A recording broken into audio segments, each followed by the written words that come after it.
Donc le Centre national de la fonction publique locale, dans sa nouvelle politique de déploiement au niveau national,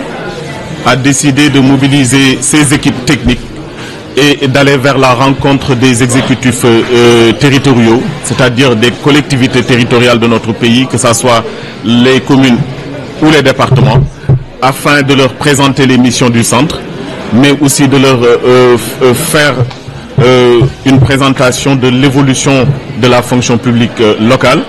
mais surtout aussi une présentation de l'offre de formation que le centre a initiée pour accompagner les collectivités dans leur quête de ressources humaines de qualité. Parce que dans le nouveau Sénégal 2050, donc le chef de l'État a institué l'ensemble du gouvernement, mais aussi les services de l'État, d'assurer une gouvernance de proximité auprès des collectivités territoriales, mais aussi de mener des politiques qui encouragent l'équité sociale, mais aussi un capital humain de qualité. Nous ne prenons pas en compte en fait une certaine particularité du moment que nous sommes en face d'une collectivité territoriale. Ce que nous prenons en considération, c'est le besoin exprimé par la commune pour pouvoir mener à bien ses missions, mais aussi les compétences qui lui sont transférées par l'État.